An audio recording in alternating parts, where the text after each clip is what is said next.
listening to Another Way Around, the AwayCast, episode number 26, and it's a very, very special episode. Check this out. Ready? I'm John Isolona. I'm here with the usual Greg Andrew Della Rocca. I'm here. Well, that's a shout out to Big D. Yeah, Big D. We're also joined in studio. This is unbelievable, everybody. In studio by a Mr. Josh Hinke. What up, yo? This is really crazy. I thought I was gonna be like all toned down and stuff. It's been like a long day, but like now that intro got me really jacked. I'm super excited. Yeah, you're here, man. Yeah. Do I sound any different than I do on Skype? Your father said that I had a deeper voice in person. Yeah, you sound pretty deep. I'm glad you could make that distinction. Well, you didn't get to watch. Well, it's not Sunday, so you didn't watch any football. So you're not all excited, and your throat's not. Just like talking in an upper rate. Oh my God, football! So, we're also joined by a fourth guest today, who joined us at the Florida Comicon today, Mrs. Kate Ogden. This is Ms. But yes, hello. You had to ruin your first intro ever to the show. I'm sorry. Mrs. is weird. That sounds weird to me. Speaking of the Comicon floor, isn't today's episode a little bit special? Today, well, I think I made it very clear it was special because Josh was here with Kate that as is well. why it is special. I don't consider that special. You shut your mouth. Oh, you two. They can hit each other from where they are right now. Stop it. Guys. We went to Comicon these past 2 days, and we're going one final day tomorrow, and that's why Josh is here. Comicon. This is the official Comicon podcast. So I just want to start off by saying, what did we do last night with playing Ouya on 3? What did we say? Do you want to just jump right into that? On 3? What did we do? 1, 2, 3. Comicon. Comicon. All right, I'll try again. I see what you're Ready? saying. 1, 2, 3. Comicon. All right, so I just want to intro that. So Josh is in New York for the first time since... probably like 2002. We were hyping up this event. We said we were going to give him... It did not meet the hype, though. Well, no, it didn't hit the I was expecting a lot more from Josh. When I met him, I was let down. That's true. It was one. Basically, I walked up and just kept repeating over. I was in such shock, and like, there's a long and uninteresting story of how I came to get to New York. It was not an easy road to New York, we'll say. So when I got there, like super exhausted, like I'd literally done like planes, trains, and automobiles to get to New York. Get out of the cab, walk in the rain. Finally get inside, see you guys, and the only thing my brain could register is like, just be polite, don't be an asshole. So I just like, all I could just go up and say was, "Nice to meet you. It's nice to meet you. It's nice to meet you." Oh, just hello. over and over again. There's video evidence. Thank you for having me in your state. Thank you. I really appreciate like, it. It literally is like the only things I like didn't break down crying. Just it's so good to be here. We exchanged hugs. Greg actually captured it on camera. We're going to include it in our very short Comic-Con video compilation. But Yeah, you'll see it. Nice big old hug, and Josh is just he's too nice, and that was the letdown for me. Greg was looking for some competition in the arrogance field, and I didn't get any. No, I think that like since then, like as we started walking the floor, you saw Dick Josh come out. Just being a little bit of a grew on me bastard. a little bit. You grew on me a little bit. You guys. Greg. Oh. So we met up with Josh. We gave each other. Well, he gave me a phone call, and we looked out into the field, the sea of Comic-Con goers. Then everyone parted, and there was a pyramid head there, and he was swinging his sword making around. way for Josh. And there were trumpets, and he walked down in slow motion. He let his hair down, and then like the guitar was like dan like a teen movie. And then he tripped up the stairs. He dropped his lunch tray. Knocked two teeth out of my mouth. Yeah, but it Can't was find right. those teeth. They're gone. But it was a magical moment for It was all very of us. nice, yeah. And now all that magic is gone, and we're just back to doing our regular shit. Now it's like having like a roommate that you don't want around anymore. Or no, I was like, do you think it's like in TV shows where they get the guy and the girl together too quickly, and then like, you know, it's over after 2 seasons because there's like just The no Office? tension left? Yeah, exactly, like The Office or News Radio. Mm-hmm. And now, like, what's left? Yeah, what's left? Now, where do we go from here? Nothing. What? I think we should disband. Yeah, no, we're gonna have to like break up and then get back together, then break Hey, I'm up ready and to get back go. together. I'm ready to just turn. Are we done with the podcast? This is it. Under a new name. What we wanted to say was, it's been great. I'm glad you listened. Thanks, guys. Can we stop for a sec, Greg? I need to wear headphones. I'm freaking out right now. Yeah. I swear to God, yeah. Actually, we'll keep this in here. We're not wearing headphones right now. And I'm doing well. I think I'm doing well because with our setup, I have to look away from Greg and John. So it's still like, even though I'm not wearing headphones, I can't see them. I feel like I'm changing my voice because I'm not used to podcasting without headphones on. And it's really screwing me up. Like, I feel like I'm being way more monotone than I usually am. And less funny, right? I'm not funny. Yeah, I was going to say, you're not funny at all. Would you turn it up? Would you turn it up? At all. Hey, you just said this is a special podcast. You're not even going to be funny? Where's the jokes? Tell some jokes, funny man. Hold on, I'm putting the headphones on, Josh. So, Josh and Kate, you can't keep this entertaining while we put the headphones on. We were trying to do the Jurassic Park theme song, you know. We did some awesome Jurassic Parking earlier. That was like probably my favorite moment of the whole weekend so far. We Josh screaming at I pedestrians. screamed at because they pedestrians. didn't understand the magic of the Jurassic Park Well, theme we were song. we were blasting it like it should have been a rock rap It song was like- down the street. I guess we just didn't have the proper speakers to really blast it out the windows. But Like I said, it was awesome though. There was a guy caressing the face of a girl outside Yeah, I in the didn't see diner. that, but that That sounds was good. I thought like that was John Williams would have appreciated that. He would not have then appreciated Jurassic Park the musical, no, which is but what me that and was Greg launched probably into. the I greatest think thing. he would have appreciated that. That was one of the better things that I've created in the past few months. The fact that we didn't get it caught on like camera or some kind of recording. It might be a even little more bit, special. You and John are the Yeah. only people who got front row tickets to Jurassic Park the musical. Kind of front, but facing. Away from the audience. You But were that's- front row. That's theater for you. Like That's it was true. weird immersion theater. I'm back. I got headphones. Hey, how do you feel? Oh my You feel god, he's better so now? funny. Yeah, I'm much funnier now, right, guys? You are. You're Right? so much funnier. So, Josh, take us through your experience a little bit. You get off the plane, you arrive in New York. It's like you're like Kevin McAllister from Home Alone 2. Yep. You got your talk boy. You're ready to go. Go. What? And this is like just an extension of how that day had been. Since I've gotten into New York, I've done nothing but wait in lines. Like I've waited in lines, and part of that is Comicon. But like as soon as I get off the plane, I'm just like, oh, I'm free. I can do whatever I want. And they're like, hey, you wait in line for a taxi over here. I was like, oh, okay. So like, go wait in line for a taxi. One thing Josh has been doing is like getting involved with regular New York-esque people. He's like, yeah, they're really yucking up that New York accent, dude. They're really hitting the New York accent real good. I think I noticed it because I love it. Like when I went to Boston, I didn't get the like stereotypical Boston accent until literally I was on the plane going back home. But like since I've been in New York, and so like I'm just like, well, I guess those real accents don't exist. I shouldn't expect them anymore. But when I get to New York, like there's a guy doing like calling out for Final Fantasy. He's like, hey, we're doing the Final Fantasies. We gotta check it out right here. I'm like, oh, that's Very good, beautiful. very good. That's beautiful. Your dad has a wonderful New York accent. So It's does awesome. my mom. It's the same thing. Yeah. Gosh. What's funny though is Josh thought people like play into the New York accent. Like, why are they acting so? Why are they talking this way? Like, why are they forcing it? Like, no, they're in their natural habitat. We go home and eat pizza and American Chinese food, and that's it. But you did have a slice of pizza, Josh. Let's hear about that. It was from Joey's, and that was awesome. It was like I told you, like when I am in Chicago, it's really sad, but like you can't eat deep dish pizza. Like even just to order it feels weird. You got to go to a restaurant and sit down and have like the full deep dish experience.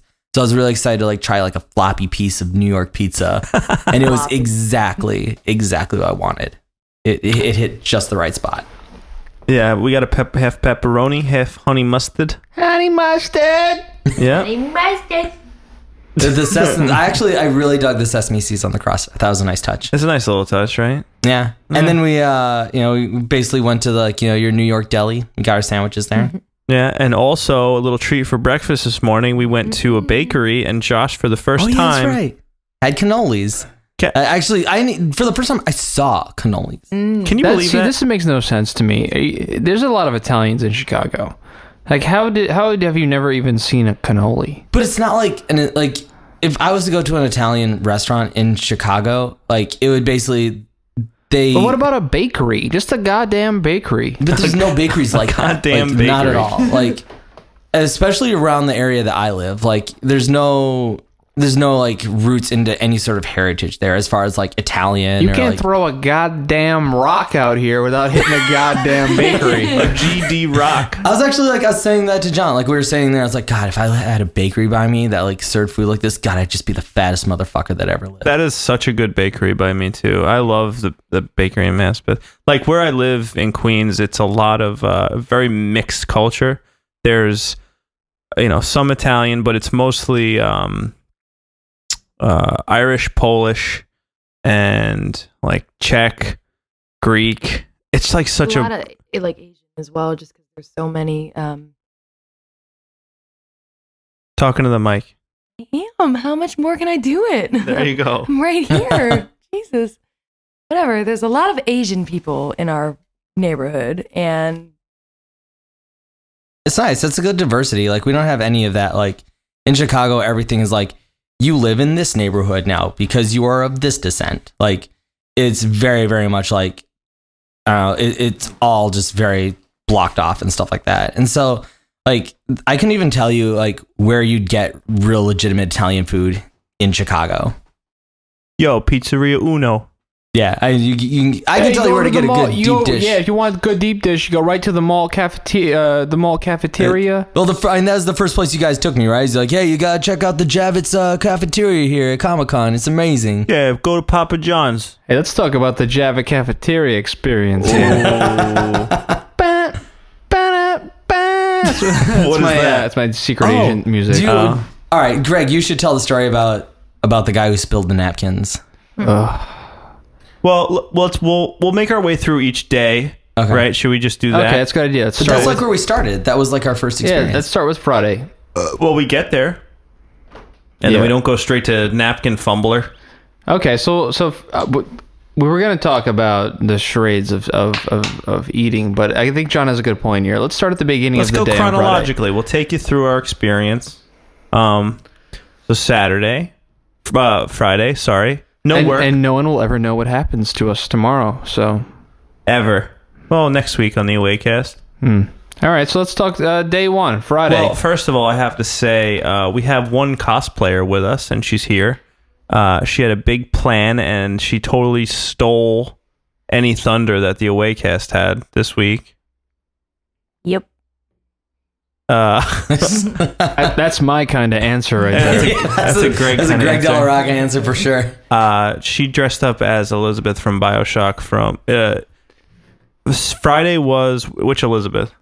Friday was the first Elizabeth that you see in the game. Ponytail and very young, wide-eyed, and full of hope and happiness. And then today was the blue bolero skirt and corset Elizabeth after bad things happen. So, and then tomorrow is DLC Rapture Elizabeth. Did you intentionally plan it that way to like start with the like basically you're giving us the player experience, right? Mm-hmm. That's awesome. I mean, I was really excited when they released the DLC, when they released the full costume for her from the DLC, because I was like, okay, that's perfect. Because usually we do Comicon, Friday, Saturday, Sunday, so 3 days, 3 costumes.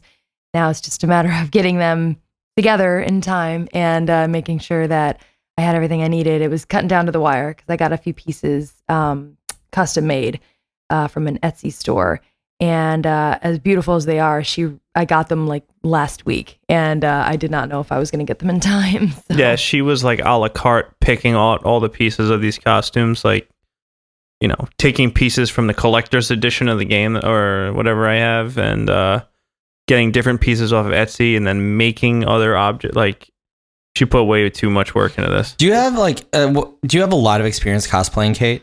I mean, not really. I've always had a fascination with cosplaying and dressing up, but I guess they're just the funds aren't always quite there. You have to be a little, creative with it. But yeah, I've mentioned before, the way my mind usually works with that kind of stuff is I'll start with kind of a general interest, like, oh yeah, maybe I'll do an Elizabeth. I like the character, and I'll just get a blue skirt and blue jacket, something. I'll put something together, and by the time it actually gets to the day of, I'm just like leading up to that. It's just like I become the most like bitchy perfectionist. Just like if it's not. Yes, she does. Yes, I do, and I can admit it. Like I get very flustered, angry, takes it down on me, screams and yells. Like she ramps up really quick. She's gonna hate me. She's right here, so she can hit me. If, but she'll ramp up real quick, like, John, but you can't because I don't have the right hair. And she gets mad. I get mad because I'm very it's like I don't realize until it actually gets down to it, but like just those devils in the details where it's like just that little extra work really does make the difference. Just people had been mentioning today, like just the little details of my costume. Like I've always really gone for screen accuracy as much as I can, just because it really bothers me when I see people like a good example is like Ghostbusters. Like if you're going to do Ghostbusters, you've got to get a flight suit and you've got to get a patch and you got to make it. You can't buy the one in the costumes, like, cause it's shitty. So it's like, if you're going to do it, you got to do it right. So by the time I'm, ready to go, I'm just like completely like perfectionist. Everything has to be perfect and identical. So. And then the day of, she becomes very anal, cannot hold very many things. No, I'm like, have to be screen accurate. Elizabeth doesn't have a bag. I can't have a bag. Today was Saturday. The poses she was doing were intimidating. Intimidating. Ooh. Word. And we kept having to stop. Oh my goodness. But we'll start with Friday. So Friday was regular Elizabeth. Yes. Josh met us there because he had to catch a later flight because some crap happened. Josh, right? Spirit Airlines, you are on my shit list. Just know. I've never even heard of Spirit Airlines. Well, and this is the last time you ever will. Yeah, basically, long story short, actually, Josh, long story short, you missed your first flight. Yeah. And Spirit had nothing to do about that. Like customer service, they didn't want to help the guy. No, they didn't want to help the guy. They wanted the guy to come back the next day and buy a new ticket, you know? And he wasn't going to have that. So what happened was John helped him out. He helped him through this trauma over the phone. Said, "Josh, you can figure this out." And Josh found a way. Josh booked a flight on Southwest and was there by 1:00 the same day. It was actually awesome because, like, as I was walking home, I was like, kind of in this like, I was in this frame of mind, or like, as I was like walking away from the terminal, I was like, I guess I don't know what I'll do. I guess I'll just go home. I guess this just isn't gonna happen. He called me. Yeah, there was defeat in his voice, just dead, just totally dead. Like, I don't know what to do, man. Like, I can come in tomorrow, and I was like, no. Not gonna happen. And it was awesome too, like, because John was like, you go and figure out your options, find out what your options are, and then call me back. And I was like, in that moment I was like, all right, this is gonna happen. And like, even between then and like finally arriving in New York, there was still like, it was 2 cab rides from hell where cabbies tried to screw me, and I had to do the thing where I'm like, this is not my first cab ride, asshole. Like, and then like the plane taxied around for like an hour. They're like, oh, we don't know about his indicator light. This girl on the plane looks over to me. She's like, oh my God, this has been the longest day ever. If we get to New York, that's going to be amazing. And I like turned and just like completely exhausted and dick mode. I was like, you don't know the half of it. Like, I was so. Did you wave your hand around? Yeah. Girl. Long story short, Josh made it. Yeah, he made it. He's here. He actually got there just a little bit after we got there. Yeah, because we had mayhem also. God. But let's just skip that mayhem. Let's just get right to the show. Well, just the traffic and driving and traffic was bad because and the 59th Street Bridge in Queens is under construction, which is like one of 4 ways into Manhattan from where we are. And what the 2 main ways are the Midtown Tunnel and 59th Street Bridge. So everyone was redirected to Midtown Tunnel, which is where we went. And God, traffic in a tunnel is a very, very claustrophobic experience. We finally get there, and the first thing, like, John texts me actually while I'm in line at security, which was kind of funny. And he was just like, when you get here, we're gonna get together, we're gonna sit down, we're gonna have beers. And I was like, immediately. That sounds amazing. That's exactly what I want right Actually, now. you guys are right. We did go almost immediately. We walked the floor real quick, and then we looked at everything, and we said, let's go get something to eat. Mm-hmm. Yeah. Yeah. Then we have to talk about that. now we get down. And then Greg went alpha. So we get down there to the cafeteria, and it's mayhem. Absolute mayhem. There's so many people down there, 1,000 people and enough room for 200 people. And there's this huge line to get food, a line that if we were to wait on it probably would have taken an hour or 2 hours just to get up to where the food is. But what these people didn't realize is that there was no line for the food. They just made this line. Right. It's just, the dumb leading the dumb, pretty much. Yeah, and blind leading the blind, right, Greg? And so I walk right up the line, and I have them all behind me, and I'm like, fuck this, guys. We're cutting this line. So we go all the way to the top. I literally walk to the very front of the line.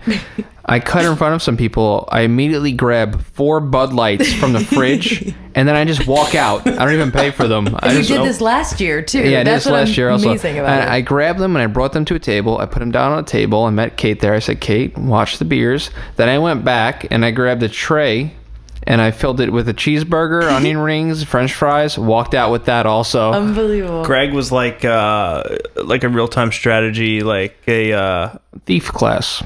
No, like a what the hell are they called? Like they collect like a harvester. Greg went in, collected, brought back, collected, brought back, and I didn't pay for any of it. And I'm pretty happy about that because Comicon, your Rapes prices, you.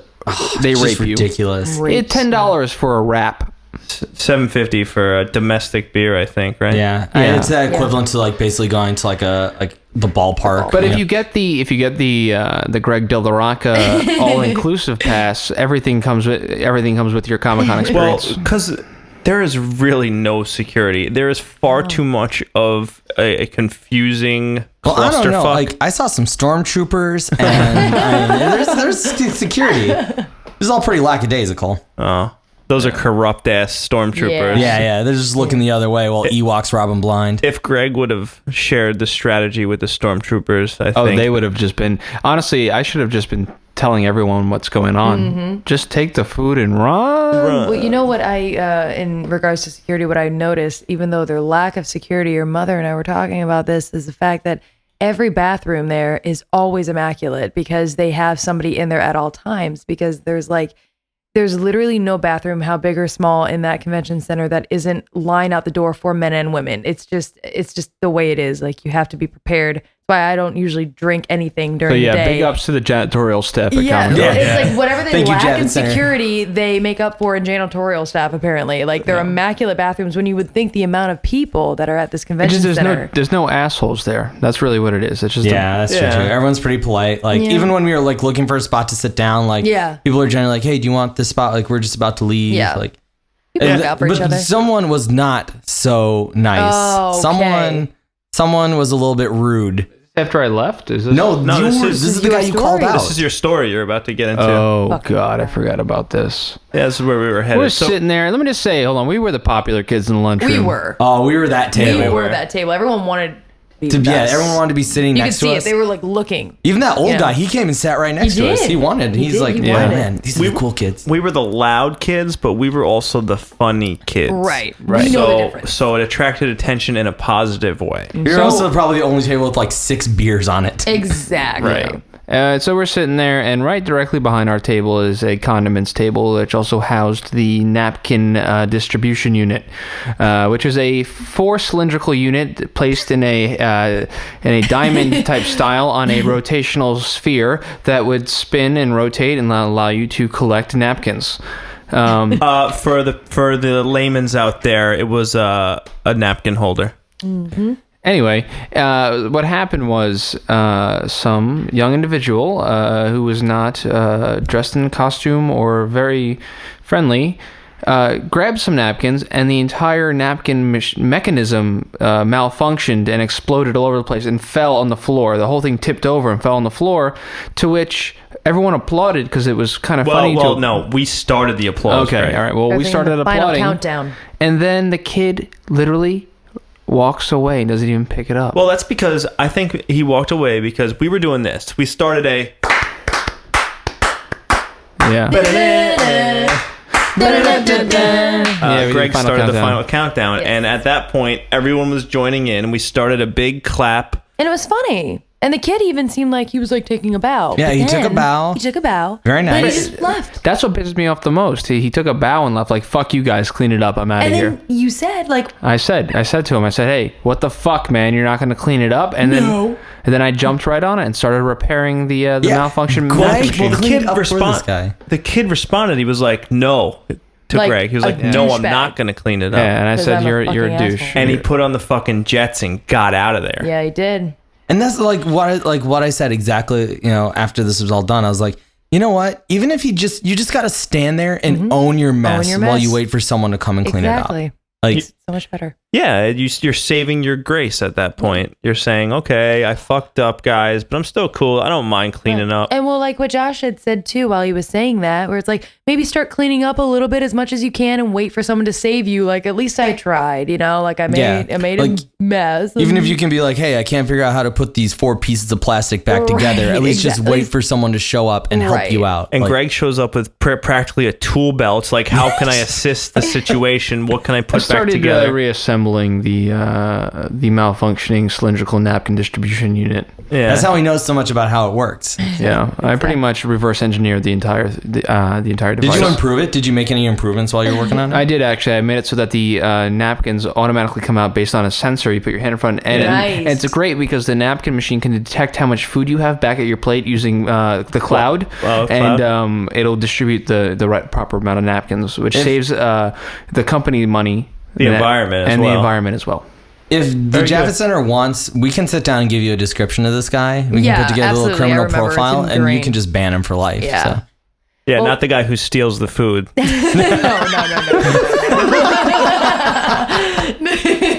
Hey, I made up for my wrongdoings. Exactly. Yeah, I mean, basically at that Penance. point, you worked your meal off. Yeah. Like $48 of it. I wanted to bring up though, when Greg mentioned, in joking, about basically technology. Oh, adding a sensor to distribute the napkins. Just the fact that Comicon has gotten very technically savvy, I guess, this year, and I can't say that I like it only because it kind of bit me in the ass yesterday a couple times. They have implemented new passes that have microchips or something inside of them, and you register them online, and it's a big thing, and it's supposed to be very convenient. But honestly, I don't really like it because you have to tap it in, tap it out before you can go in or before you can leave. And if it doesn't work, what the fuck do you do? They call it tapping in and tapping out, but really what it is like Laying it. after the frisk line, or not the frisk, they go through your bag. Security, yeah, whatever. They have someone sitting there with an iPad that basically has a It's magnetic like a sensor, some kind of like a magnetic scanner. Yeah, like when you're at the grocery store. And Kate's didn't work. Yeah. And we had to go to the front desk, and this was like before we even got to the place. This was even before we went to eat. This was as we came into the convention center, and I was actually pleasantly surprised that we didn't have to wait in any line. Like we just walked in. I'm like, oh, we're in, awesome. And then it's like, okay, here's the entrance, and then of course nothing can go right away. Everything was going wrong. Like everything, all the small, minute things that normally wouldn't matter to me. And of course, Kate is in costume. She's like, what am I going to do? Where am I going to put everything? I know. I mean, I don't know, maybe if being in costume kind of heightens everything, heightens all emotions, because you kind of feel stupid. Like you're keeping your feeling, like when you're in cosplay, and I wasn't even in anything crazy. Like my costume wasn't, I mean, I looked relatively normal, but I can't imagine other people like the things that we've seen. But like I say, when you're in costume like that, you kind of push away any kind of embarrassment, especially being where you are. It's Comicon, like that. You're supposed to be dressed up pretty much. But when like real life hits and you're faced with something like this, you're just like, oh my God, I look like a fucking idiot. This isn't going to work. Like, what is going on? Everything is wrong. And like, why me? Why does that have to happen to me? Like, I look nice. I dressed up and now I look like a fucking moron. Like, what the hell?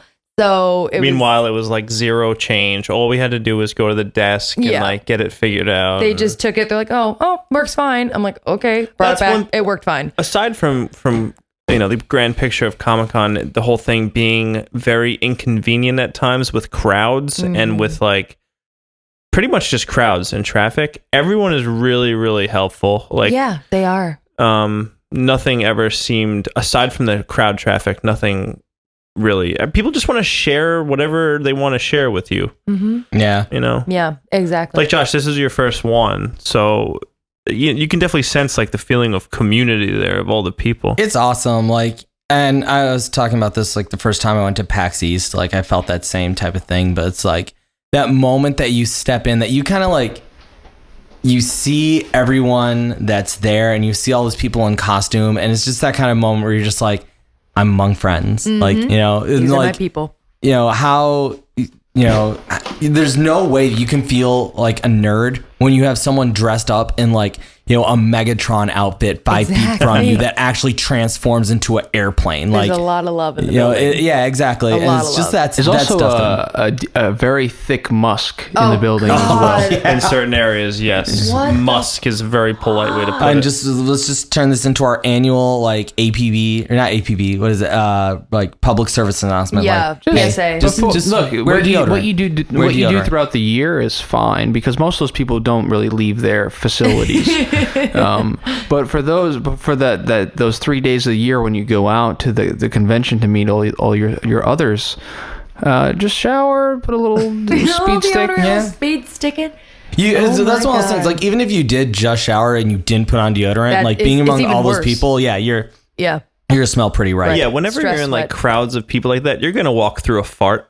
Yeah. Exactly. You're going to walk That's through not some what BO. it is. That's the BO. It's the BO. Yeah, farting is like whatever, everybody. But like the BO, and especially like even I think showering and then not putting on deodorant, it smells even worse, just because there's something about it. And then if there's stress, like that stress sweat of any kind, it's just like, I don't know, it's the worst. Stress sweat. Before Josh arrived, Greg had both Greg and I had some stress sweat, but Greg more so than me because he was in the heat of the moment.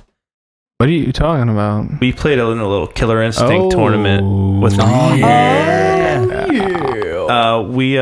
and I got our hands on an Xbox One on accident, pretty much. There was a Twitch booth there, and we were just standing in the right place at the right time. Out of nowhere, the MC grabs the mic. He's like, "All right, who wants to play Killer Instinct? We're giving away a BenQ monitor or something like that, right?" Like a controller, 29-inch widescreen monitor. Right. So they brought out the red tape. They said, "Everyone back up. This thing's going down." Mm-hmm. And pretty much they were just the contest was it's 20 minutes, and the last guy on the console wins the monitor. So it was winner stays on. Winner stays on, and the way that Killer Instinct works, in case you guys don't know this, is that it's one round, but within that one round, each guy has 2 bars of life, Right. pretty much. You have a yellow and then a red bar of life, so it's kind of like having 2 rounds or 2 lives. Mm-hmm. Me and John didn't get on right away, but me and John were sitting right up against the yellow tape there, and we were sort of heckling. We're not really heckling, but we were stating our feelings about the competition very loudly. I was being loud, but like screaming. But Greg was trying to get into the MC's head, so the MC would like chalk him up as a character and be like, "All right, it'd be cool." It to was bring my it. plan. I realized that at this point, it's not a very serious competition. You have to sign up beforehand. If I can find a way to get this MC to think of me as a character, he's going to want me on because it's going to make him look good to have someone like me who's a little bit, more outgoing than most of the other guys in the audience. So I would kind of fuck with the guys who are playing.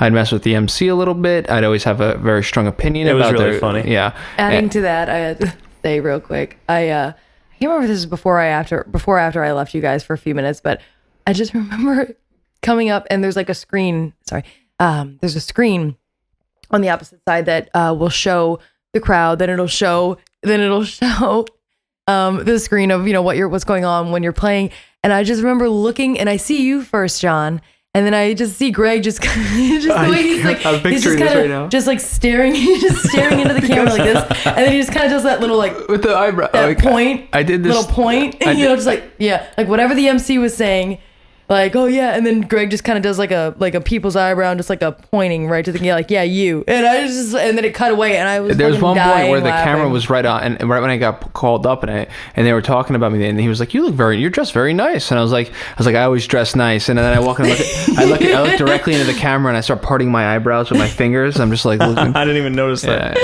It's so funny. So anyway, Greg got on first. There was this dude. He kept playing. Alvin.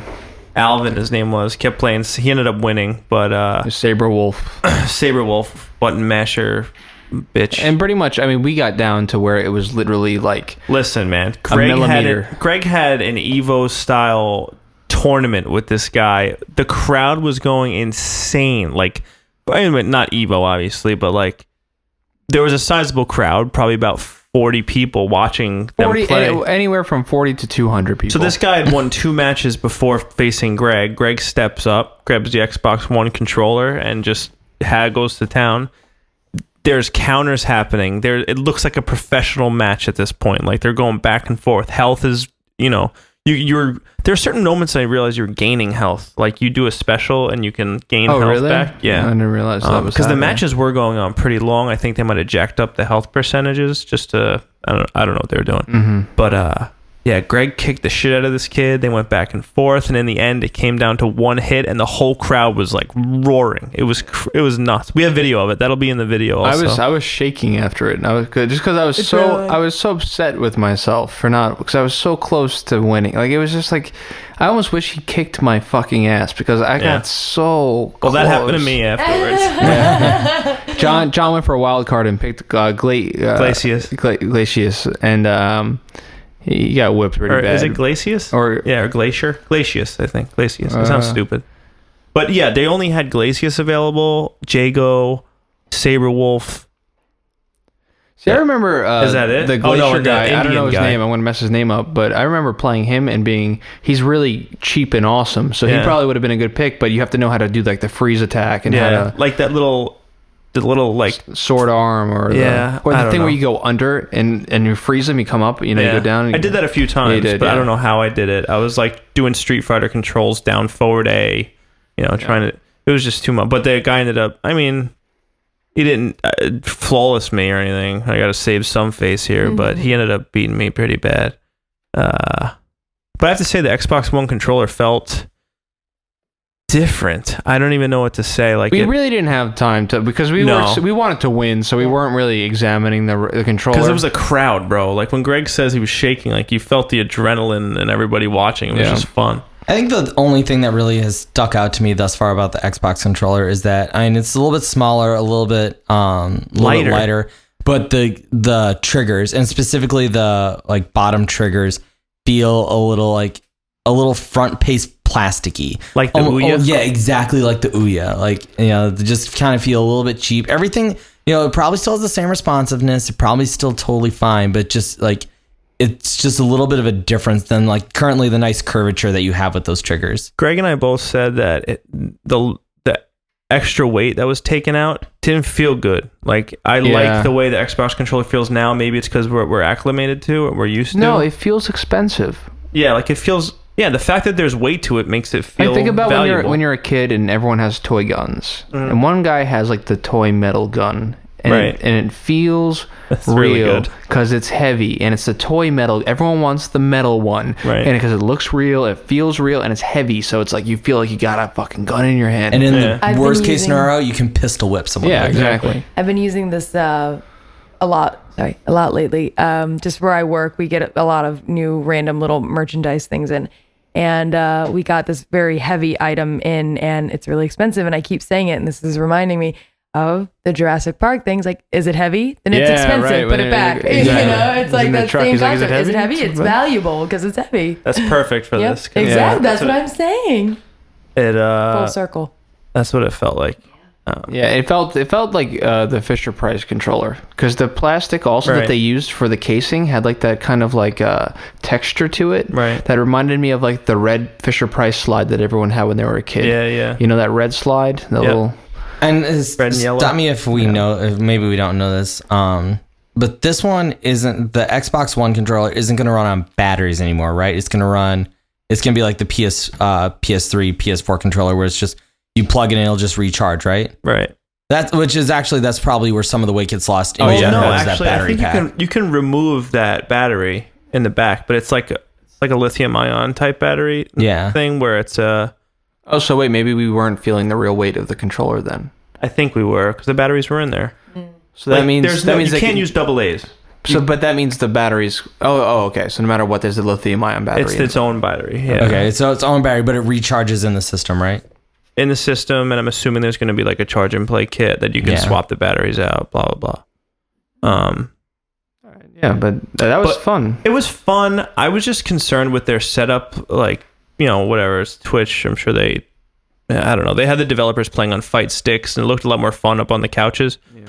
But the graphics for Killer Instinct, I don't know if they were showing it in a good resolution or what, but a lot of tearing, and they overdo it on the particle effects to try to distract you from that, I think. It looked like it can be like a 360 title that was released in the past 6 months. Well, even like, the second game that we saw, you had some issues with the way that looked too, and I'm pretty sure that was running on next gen as well. Yeah. Watch Dogs. Yeah. We'll get to that a little further on, but yeah, I'm full of unimpressed moments here. I was impressed partially when we went over to the Intel booth and we got to not play with, but experience the Oculus for the first time. Yeah, it was something, if you listen to the podcast, I was always really been looking forward to using the Oculus Rift. The one thing I was upset about was, for me, that's probably the most interesting device that was unable for people to use at the conference, and the demo they had was really shitty. Yeah, it was not good at all. Josh, when we approached it, all of us, we're like, you guys standing in line? And they're like, oh, there's no line. Yeah. And we were like... Nobody cared. I think no one knew what was going on. That is consistent. Like, the longest line that we've seen for it has been maybe like 5 people. Yeah. And like, that's spread over 3 different units that are there. Even the people online will put it on for 1 second, be like, oh, okay, cool. And they'll put it off, they'll take it off, and then walk away. They don't really know what to do when they have it on. See, the big difference, we've kind of... I explained this to Josh, because Josh has never been to a Comicon, but he's been to plenty of other game conferences. This is a really good time to get hands-on with stuff, because nobody, well, I don't say nobody, but the vast majority is not there for games. They're there for comic books. So there's a gaming minority, and by minority, it's still a huge sum, but it's not the majority. Well, it's like, probably, 35% of those people are really jacked about Assassin's Creed and South Park and Halo. But how many people are following like the evolution and development of Oculus Rift? It's a AAA game crowd, pretty much. Yeah, absolutely. I mean, whereas the line for the Oculus, even and I'm sure they had a little bit better demos at PAX Prime, but that line was like an hour and a half easy. Yeah. Wow. Yeah, the demo of the Oculus Rift was pretty much you sit down. Well, no, you don't even sit down. You're in a Formula One car, just going around a track, and it was pretty awesome. Like being able to experience. I got kind of dizzy at one point just because it's so good. Like the car's moving and you're looking around, and I really thought it was going to be not. I didn't think it was. I didn't know what to expect, but I just couldn't imagine it looking as good as it did. As far as not seeing anything on the edges, I don't see any blackness around my eye. Right. It was just pure full image, which was beautiful, but the graphics for that game in general were kind of low res. It wasn't HD. It was I really was hoping to play a game. I wanted to play a game. Well, at least the roller coaster experience, at least something everyone else was experiencing. Like, this seemed like they just made this demo for Comic-Con. Right. When Greg says you just sit there, he basically means that you don't have a controller, you don't have any control over anything. You are on a track, literally going around in circles, and you can look around. So I feel like we didn't get the full experience, but for just a taste, it was all right. Kate, for someone who hasn't really been following this, what was it like to put that on? I'm very curious. I actually didn't get to put it on. Oh, you didn't put it on? I have Friday, the way I had my hair, I really couldn't put anything over, and then even just the amount of makeup I had, of fake lashes and all that crap, it was hard to put on. My parents put it on, and it was really, my mom was trying to touch the steering wheel out in front of her, and I don't know. We were talking about the Oculus, how... They are. Well, we were talking about the Oculus saying, it's almost worth it to buy just to, because you want to share the experience with people. It's like drugs almost, you want to share it with people so you can be like, that was cool, right? Especially if you're knowledgeable about it, you want other people to be excited about it like you are, because not a lot of people even know what's happening right now. Right. Or try to explain them that this is the future. You don't know it, but you're looking into the future. This is what it is, yeah. It's if you could set someone like a PlayStation, back when like they're still playing NES games and be like, we will have 3-dimensional worlds. You just don't see it yet. Right. I mean, I tried to explain to my parents because they're like, what are you making us wait for? I'm like, I just want to show you guys this. Like, just want to make you aware this is going to be something in about 10 years. I said this to piss them off, just to joke around. I was like, if you guys are still around, in 10 years, you guys can go on vacation without leaving your living room. Like, I'm telling you right now. And I told my dad, like, my dad has some kind of weird obsession with Daenerys from Game of Thrones, It's Khaleesi. so funny. And I'm like, you can have her come over and tell, when my mom's not around, have Daenerys. And you can have dinner with her, and that's you can all. and treat her really nice. And that's it. And then send her home. I keep, bringing this up because my limited, knowledge, experience, whatever, of all of this. But I mean, just having read Ready Player One, like, I really love that book. And it is exactly like, that is the beginning of what that book is about. It's the Oasis. It is the Oasis. Like, Ready Player One is such a great book. It's such an unbelievably amazing book and so unbelievably entertaining. But what that whole like world is the Oculus Rift. And it's just amazing that it's like actually happening. I think I've talked about Ready Player One on the podcast once or twice before. Yeah, you just keep telling me to read it all the time. You have to. You should, so as a great. gamer. It's something. Josh, have you read it? Mm-hmm. You got to read it. I mean, it's exactly the way But it's the perfect time to read it because right.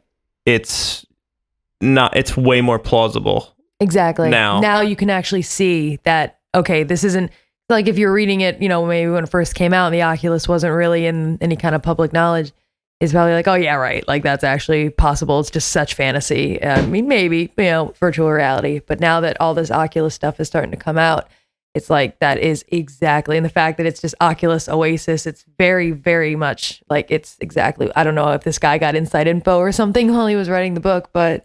Yeah, well, it's, I guess, it's implied. Yeah. Just the evolution of technology. Yeah, it's going to happen. Regardless. But like, virtual reality, Greg, we talk about it all the time. Virtual reality. Virtual reality. Virtual reality, Greg, is take very your gun. interesting. Is you put your face in there and then you become part of the game. You become part of the world. Right.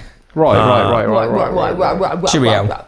When we used to go to Disney Quest, and used to put on the the Aladdin magic carpet helmets. ride, and it's like this huge 500-pound Right, it was thing like that's first weighted kid. so unproportionally. It's like 500 pounds 3 feet ahead of you, and it's like they put it on your head and they turn this knob in the back to tighten. It's like, and then you still see out of your peripheral vision all like the mechanics of the machine and like the things happen, and you have to keep moving it up and moving it down, and you're just not having fun at all. And now it's this light little pair of goggles, basically. That was my favorite part of it, and the best experience, the information takeaway from it was, dude, this thing is light. Like, I couldn't tell the difference of having it on or having it off. Yeah, good device. Good future for this thing. In the Intel booth, they also had Shoot Mania tournament going on.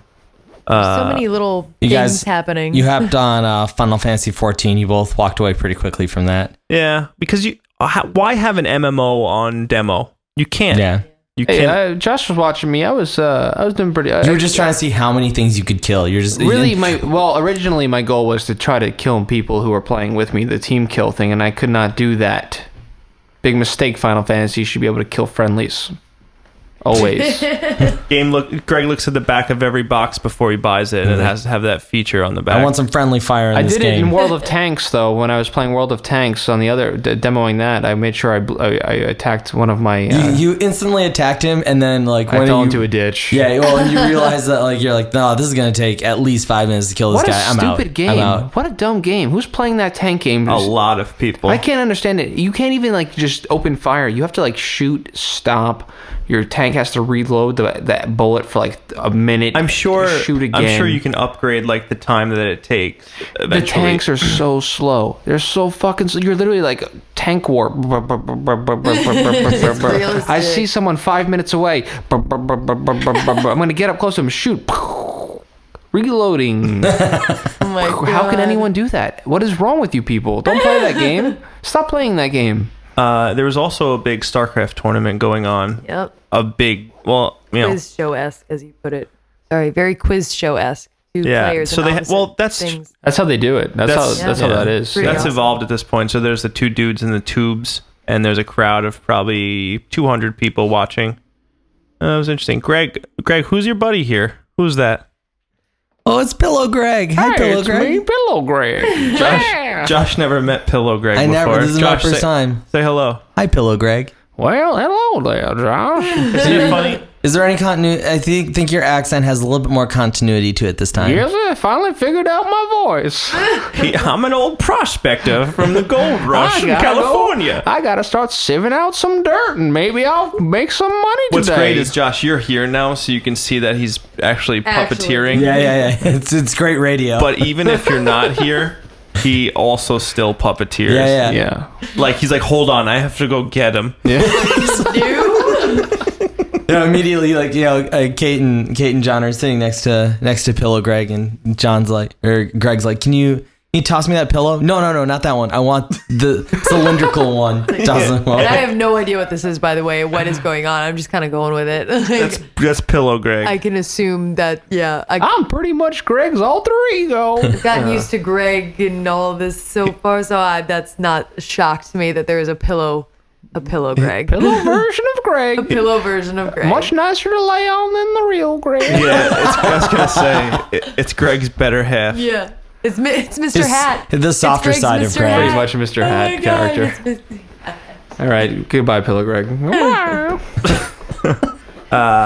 So what else was over there? And that I'm thinking of that one specific area. Yeah. They had the StarCraft tournament. They had games to demo. They had a game table that didn't work. It was like the Microsoft Surface. Oh, game that worked. Table. That worked today. Oh, did it? It was Yeah, it was Cam was it was doing it. Surface foosball, like virtual foosball. Was it any good?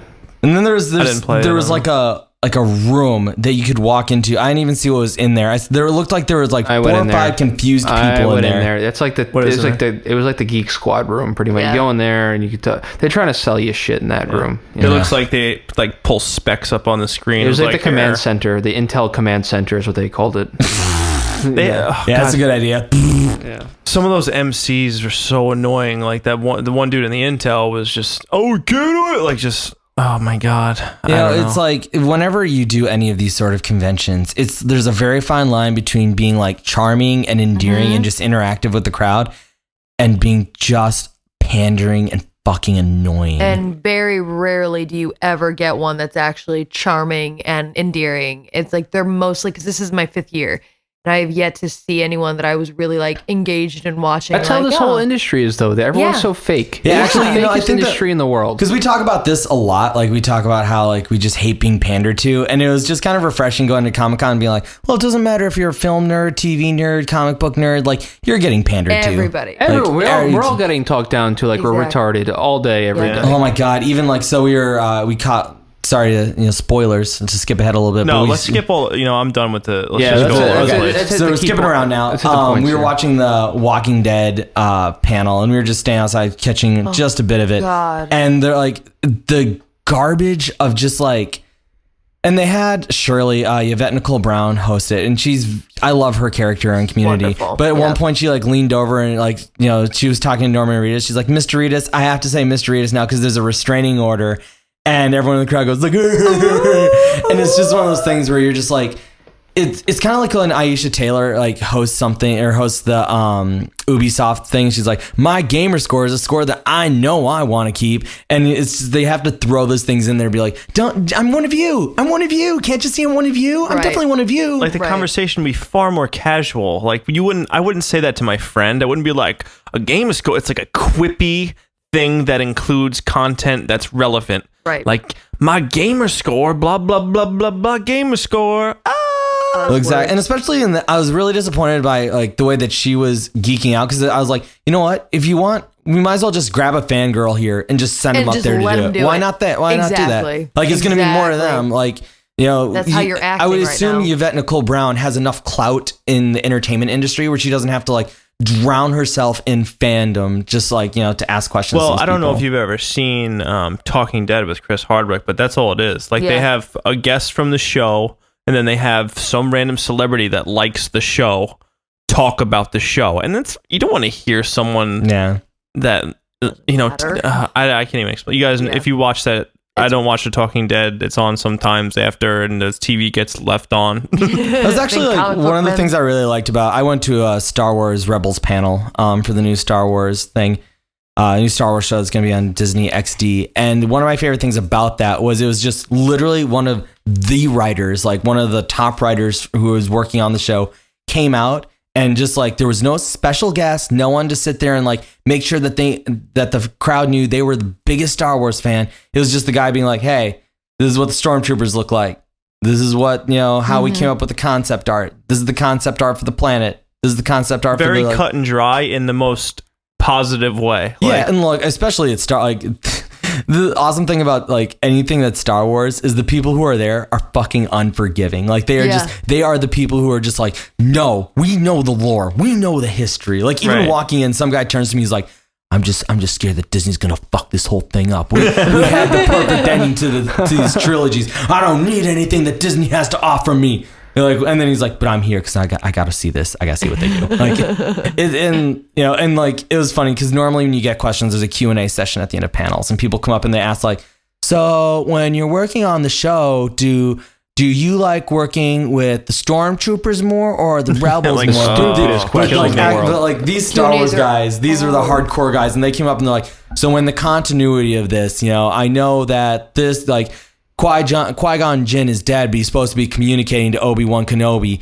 Are we going to see Qui-Gon's ghost at some point during the show? Yes or no? Don't dance around the question. Like, are we going to see Ahsoka? Yes or no? Just answer it. And like, bless that, like that guy is up there. Just he's caught between. He made it very clear. He's like, hey, I drew the short straw, so that's why I'm here today. Right. And well, then there's also things that they maybe contractually can't say yes or no to. Yeah. Definitely. So he might have to say, it's like, unfortunately, I cannot say yes or no because I will get fired. Well, exactly. But there's... you don't want to be on the front of like, Geek Now for being the guy who, revealed that Ahsoka is going to be in Star Wars Rebels.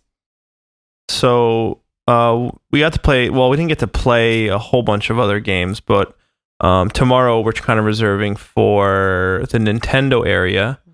What do they have, guys? They have the new Mario. Was it Mario Adventure? 3D World. 3D World. Sonic the Lost World.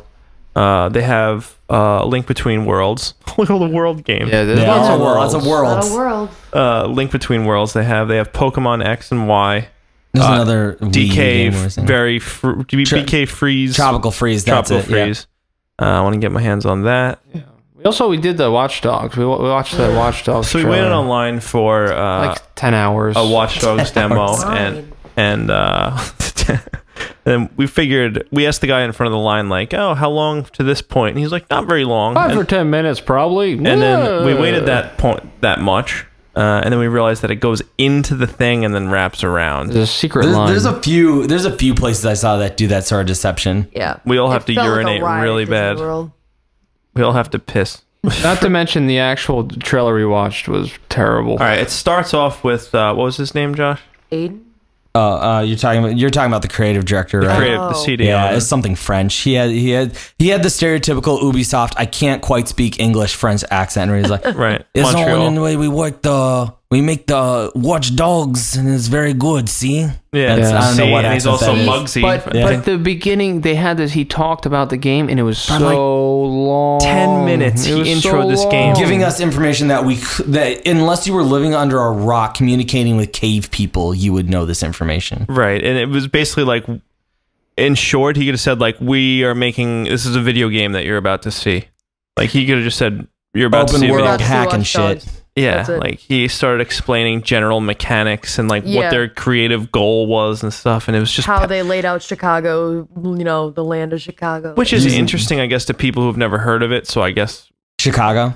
I've never heard of Chicago. This mystical city. No, really the problem was also with the presentation of this. They had the creative director who didn't speak English, and it was really hard to listen to him for 5 or 10 minutes talk about this. Not to mention they had this horrible rumbling dubstep music in the background. Just Dance was right outside. Yeah, they were connected, and it was just like there was nothing. No one sat in there the day before and just was like, "Hey, you know what kind of sucks? The fact that we can hear Pharrell in the background. Everything. You know what? I thought I was hearing Pharrell in the game, but I bet I heard it from Just Dance outside. Yeah, Just Dance 2014 was on the other side with next level gaming. It wasn't good. And then they showed us the playthrough of the first mission, and it was kind of boring, right? You know, I mean, I was bored to tears almost. And it also didn't look great. It was I think they were playing on a next gen console, and it didn't look that great. I saw PlayStation button prompts, X's and circles. Yeah. I mean, like I said, I thought, I mean, again, and I really have no reason to even say anything, but just, I don't play that much, you know, so I don't know technicalities, but I mean, just the cutscenes of them interacting, not the actual like gameplay. I mean, I was actually very impressed. I thought it was absolutely beautiful. They really did look real. It definitely looks a lot stronger when they were doing pre-rendered cutscenes. I think that also comes from the fact that like those are probably things that are added later on, or like that gameplay is probably some of the first stuff that gets, you know, put out there. Yeah. I've always preferred pre-rendered cutscenes. I hate that whole like we gotta keep them in the game thing. You know, show me what you guys can do. Give me something entertaining to watch. Yeah. Well, you would love Beyond Two Souls, but we'll save that for next podcast.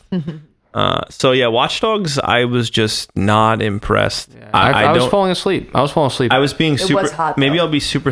I said maybe I'm super cynical about Watch Dogs, but visually, the mission they showed. I just came off of GTA 5. Like, you're really gonna have to knock my socks off to impress me.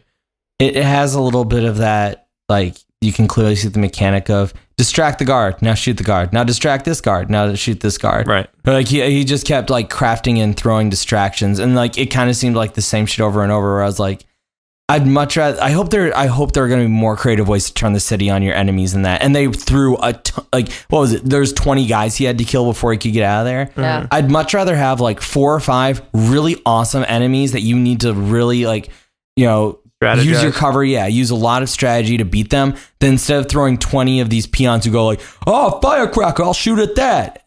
Right. Mm-hmm. And like they do that typical thing when they're alerted. Like Aiden crafts a little device that clicks noises, which is basically what's going on in Splinter Cell right now. If you played Blacklist, same thing, noisemaker. You throw it over, it goes, and the guy goes, huh?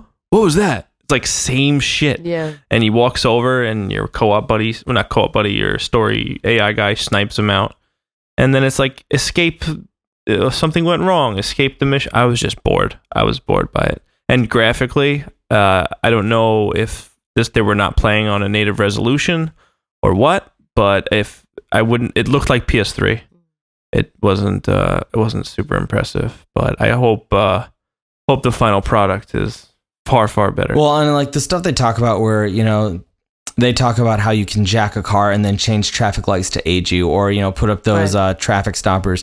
That stuff seems far much more interesting and different than opposed, like, because the thing when you're playing GTA, you're always like, man, I wish I had that ace in the hole to lose this cop that's been chasing me for 3 miles. And it'd be nice to finally have that like bag of toys to differentiate it from a GTA. Yeah. Well, we walked out of there and then we finally peed, and that was my favorite part of that whole demo.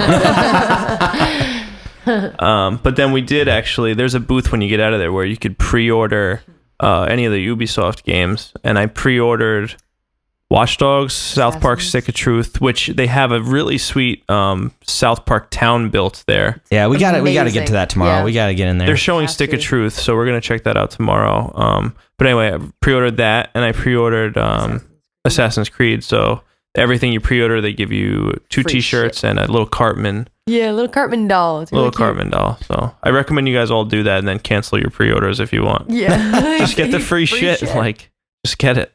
The Cartman doll is cool. It is. Yeah. So I did that today. There's also a couple of Capcom games there. Well, Monster Hunter was there. Monster Hunter 3, which, you know, I'm not super interested in, so we didn't do that.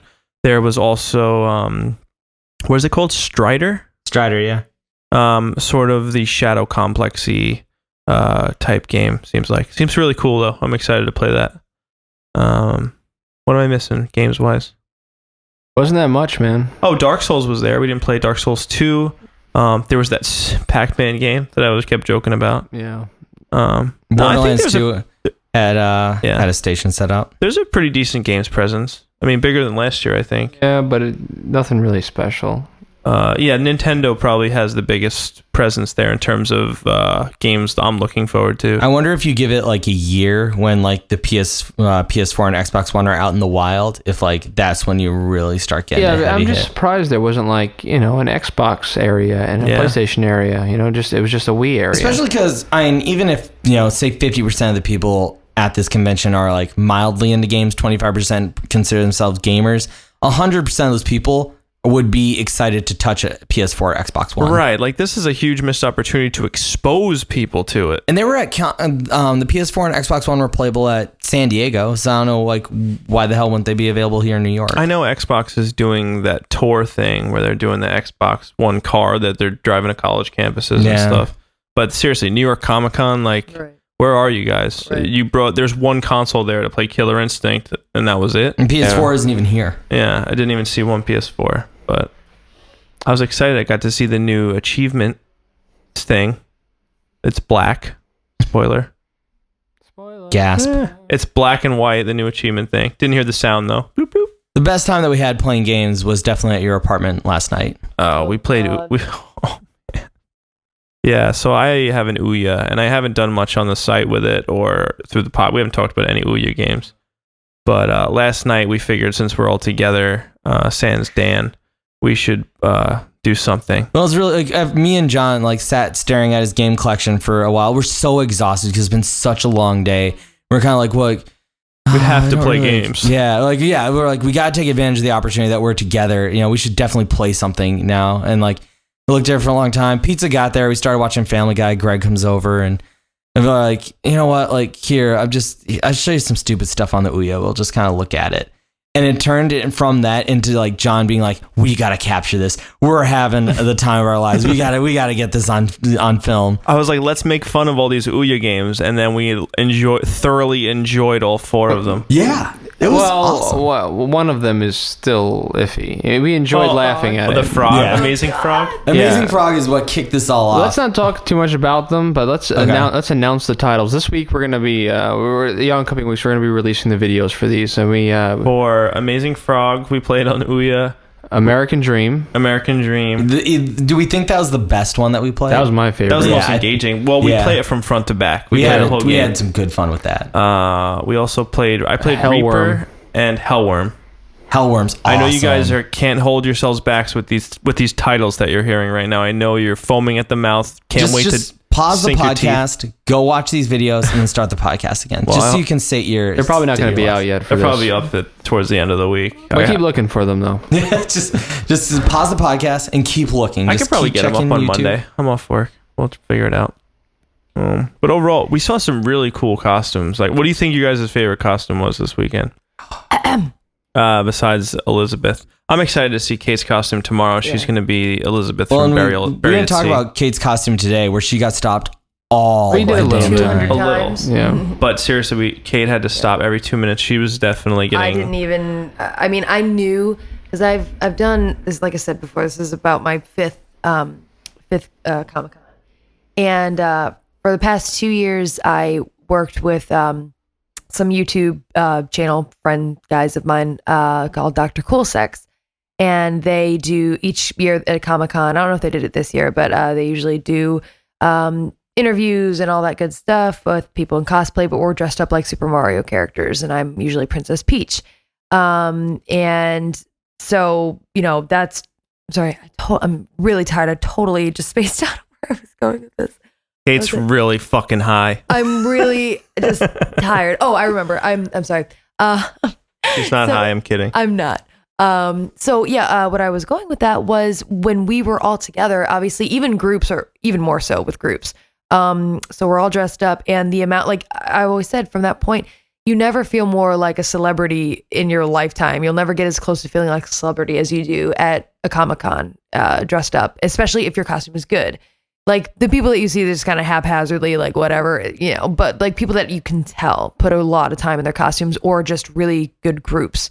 It's amazing. And today was definitely proof of that. I was not expecting as much as I got. So. I thought Kay got a huge ego boost today. Not ego, just self-esteem boost. I should say. That's what you call it when you're a girl. Well, the world. Sorry. No, not ego. Like I was genuinely very just taken aback, honestly, at the amount of compliments and the amount of people. And there weren't as many as Elizabeth's, and I thought there were going to be. Absolutely. I mean, there were a few. As the day went on, I started noticing more, and it's hard to tell sometimes because you're looking for maybe your Elizabeth when you realize there's another one, another version walking around. So there were a couple, but definitely not nearly as many as I thought there were going to be. And definitely not as many bookers. Greg, Josh, and I, and Kate, we all going through all the cosplays, because that's like the best part of Comicon is just looking at the costumes. Yeah. And everything that we couldn't identify, we just classified as anime. Anime. It's anime. It's anime. No, it's anime. Yeah. Yeah, no, but like I was just, I mean, and just how genuine people were and how excited some of the people that would stop me, and they were just like, you could tell it wasn't, I mean, some people were like, oh, picture, but some of the people were just so genuinely excited and just giving me such like nice compliments about how good of a job I did. And I was just like, it felt really, really nice. It's kind of nice. Like generally at Comic-Con, I'm someone who is not artistically talented. Like I can do stick figures, like caveman paintings is where my artistic talent stops. And so to go to Comic-Con, I'm always like, we've walked the show floor. We've probably done like 4 or 5 loops now. And every time that I go through, I just take a moment to like, just really just immerse myself in like seeing artwork I could never do, costumes I could never pull off. And I think that's what's always the most engaging part for me. Like, I don't ever want to dress up. I never have any, drawings I could contribute. I can't contribute in that way. The only thing that I can really do here is just appreciate. Right. And like, it's always great to, like I find that stuff almost never gets old. Like I've seen so many costumes and so many repeat costumes even. And I just kind of, like now we're starting to get to the point where like me, Greg, and John will kind of point and be like, well, that's a decent Boba Fett costume, but it could use some distress. Like what? Boba Fett's never been in a laser fight before. Exactly. Like, come on, put some rust onto those like armor plates. What is this? And so, but to the fact that you can get there, after 3 days at Comic-Con, that's where you're at, is where you're like, that's impressive. But here are the fine details this person is missing. And you do that like how many times we stopped by booths where we just like, you'll see so much fan art, so much of like how many different Mals and Zoes and, Doctor Who's have we seen. But then there's always the ones that surprise you. Like we stopped at, it's awful. I can't remember his name, but there was one who did like life drawings. Like he really tried to just do the most realistic drawings he could. And they were fucking gorgeous. Like they were awesome. And we instantly, all of us stopped and we were just like, looked and we're like, this is really, really, really cool. There's a moment where you think like, would I mind hanging that on my wall and explaining it to people? Like, yeah. Like, because most of the work at Comic-Con, it's going to warrant an explanation. Right. Yeah. Well, and that's kind of the stuff that we look like. I was talking to someone earlier, and whenever I look for clothing, like that's probably my biggest guilty pleasures. I'll buy a lot of like dork clothing, and I always look for stuff that I wouldn't have to explain, where it's like, if I can just get like a symbol, like with the Doctor Who's telephone booth, if you just have a shirt with like a blue telephone, like kind of cartoony telephone booth, people are just gonna be like, oh, I assume that means something. It's not worth asking about. There's plenty of the opposite to a Comic-Con. Well, exactly, right? That's the stuff you try to avoid. What were the shitty t-shirts that we saw? Oh, those gamerware t-shirts. Oh my God. Oh, where it's literally like, it's all just stupid. It's like, this is why we get pandered to, right? This is why people, why people have to be like, talk about their gamer scores in front of us, is because people are dumb enough to like, buy a shirt that says like, all I need to survive are more 1-ups. And like you buy like stupid shirts with those type of slogans. And that proves that it's like, hey, the best fuel you can get is Mountain Dew and Doritos. Like, that stuff is so dumb. But like, there's a lot of great stuff that's there as well. It all balances itself out. Greg spent some time at the hentai booth, right? Yeah, you got an education. Because we walked past the first day and I was very dismissive of them because it weirds me out so much. So weird. Especially because the way she was trying to sell it to me, she was just so like quirky. She's just like, hey, you want to expand your porn collection? Oh, we have boob wars too. And I'm just like, no, thank you, bye bye. And today I said I'm going to stop. I want to talk to her. I want to see what this scary subculture is all about. Were you there when we found the gay hentai first? Yeah, by mistake. And the woman comes over and she's like, Just so you know, that's gay hentai porn. This whole section. But the fact that it's anime, I couldn't tell the difference between boys and girls at a certain so you're point just like, anyway. Doesn't he, she look little? Because Josh picked it up and I was like, I think that's two guys They're all on there. androgynous. I can't tell though. And then I walked over to the girl that talked to me the day before, and I was just like, so what is? Because it was so weird. Because I walked up to the table and there was like this normal looking couple. Like they weren't even dressed up. They were just like a normal guy and girl couple buying all of this hentai porn, and it was like weird. It was kind of strange. Like this is like their thing, I guess. You know, they watch hentai porn. So I was like asking her about it. I was like, so what is the deal with this? She's like, well, it's choose your own destiny. Choose your own adventure. What? God. It's like those books you got when you're a kid where you have to go through and it says, some of it's really more about the romance, but you get fucked in all of them. I hope that's the tagline. Yeah. It's about the romance, but you'll get fucked no matter what. Yeah. Like, oh, good. All right, I want this one. It is nice that like, in this choose your own adventure, you're just choosing your own way to have sex. Like I would love the choose your own adventure hentai that ends with like, oh, you fell off the cliff and died, and you're like, oh man, I can't masturbate to this. You lived out your life in mediocrity the rest of your life. you work your 8 to 5 job for the rest of your life and die single and alone. So we got a couple of things. I got another print from Tony Moore, which was cool. Did we have any other swag? Swag. Our friends who were dressed as incredible Scott Pilgrim characters got free, because they were dressed up like Scott Pilgrim characters, they got a really lovely free poster from the Oni Press booth, which was awesome. Mm-hmm. Usually Sunday is the swag day. That's what everybody says. Tomorrow we're going to pick up. I got my Star Wars pin from... There you go. Yeah, he nice. got a sweet pin for attending that conference. It's like a die-cast metal. It's like dragging his shirt down. He had to like drag it through the convention center. Like at this point, I'm nearly showing nip. It's pretty embarrassing. So I think we saw a pretty good Doc Ock today. Yeah. To bring us back to our original costume. Cosplay. I'm trying to think of some really good. Greg was pissed off because every girl there was Poison Ivy. There Any were. Poison Ivies, There but were. there's only so much to be pissed off about because most of them are just wearing very little clothing, so it's hard to get upset. It's a little bit of roll of the dice there. Like it's kind of like Halloween where it's an excuse, for women to dress slutty. Yeah. And sometimes like Greg said, there are people who wear it better than others. There's 10s there and there's 1s there. There's Let's literally just ones. say. And the only thing that makes them a 1 and not a 0 is the fact that they're trying to emulate like Harley Quinn or like a good-looking character. Right. I saw a really good Graves from League of Legends. That Predator was really good that we saw Predator today. was cool. impressive. I was excited to see. I like seeing throwback video game characters. I saw a character from Dreamcast boxing game, Ready to Rumble. Oh, yeah. I was like, that's so obscure, fucking awesome. But That's also such like pretty like you can tell that it was pretty simple to make, pretty easy to wear around the show floor. right. Which is, I always I give mad props to people like that because you see people who wear like these like The Oregon Trail thing we saw today. Oh yeah, he was cool too.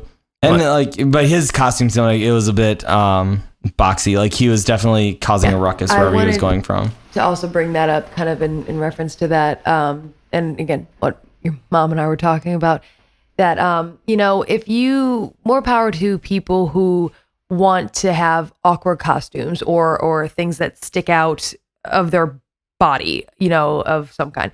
But you have to be able to handle it because you can't, like, there was a guy, I don't know what it was, but they were an assassin. They were Connor from Assassin's Creed, and they had this gigantic Assassin's Creed flag. I mean, it was beautiful and it looked great, but it was this long, huge, cumbersome flag. And if you're going to have something like that, you have to either walk with it straight up, or if you have it back, you have to make very slow, calculated movements. That doesn't and not whip them around and poke people in the fucking face. And it doesn't bother me that much, to be honest, because I think that part of the whole thing is like having like the most extravagant, like, yeah, it sucks like having to walk around all those people, but I feel like that's like the hazard of Comicon. Yeah, but I mean, at the same time, like, not everybody has that kind of thing on their costumes. So like, if you're going to do that, like I said, I don't know, like you have to be spatially aware. Like if you're completely just walking around like nothing is at all different on you, and you are smacking people in the face with a very sharp object. It could be very dangerous. Like I said, though, everyone's pretty polite. Like no one's intentionally knocking you over. No, you're absolutely right. Everybody is very polite. Just know this: if you go to Comic-Con, you're not going to have a good time walking around, no matter what. Absolutely, don't go thinking you're going to have. It's not going to be easy. There's people stopping for pictures every 5 feet. There's tons of costumes, and they're all huge. Some of them are small, but everyone's got tons of shit on them, and everyone's talking to each other. You're literally going to spend most of your time like, fuck, I want to walk and I can't walk, and fantasizing about a foot massage. Right now, oh my god, I have no shoes on right now. I'm sitting, and my feet are just burning. The heels on my feet are fucking. Yeah, me too. My feet are. It's real.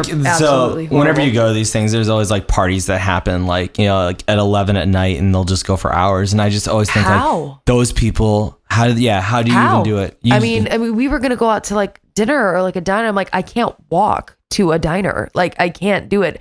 I can't even take the train. Like we had to take a car home. Like I'm like, I can't walk. That's how I feel after I do a wedding. Like, a 12-hour wedding on my feet the whole time. The only time I sit is when I eat or I'm in a car. Right. It feels the same way.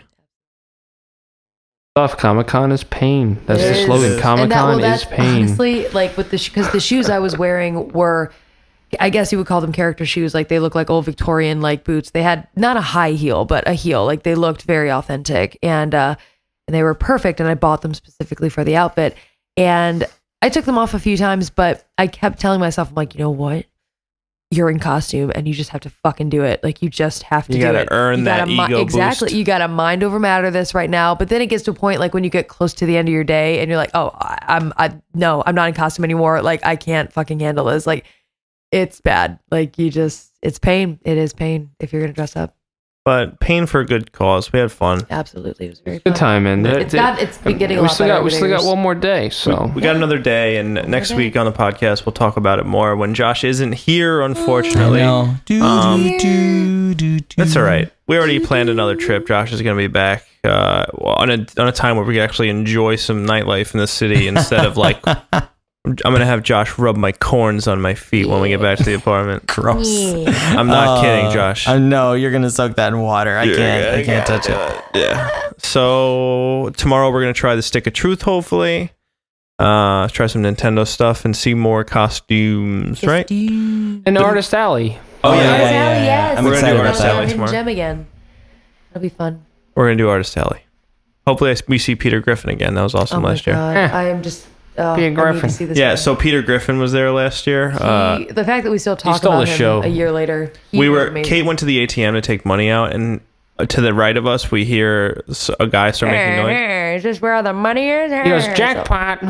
He's like, look, I won, yeah. And then I look, I'm like, what the fuck is this? I don't see anything. Like, I just hear this person, and it sounds like Peter, but like it's not exact. But like I couldn't really tell what it was, and I just kind of like, oh, the fuck is this? So I turn around and I see Peter, like Peter Griffin, a real Peter Griffin standing right in front of me doing a Peter Griffin voice. And I almost peed. Like it was the funniest thing from that point on. Like I just wanted to follow him everywhere throughout the day.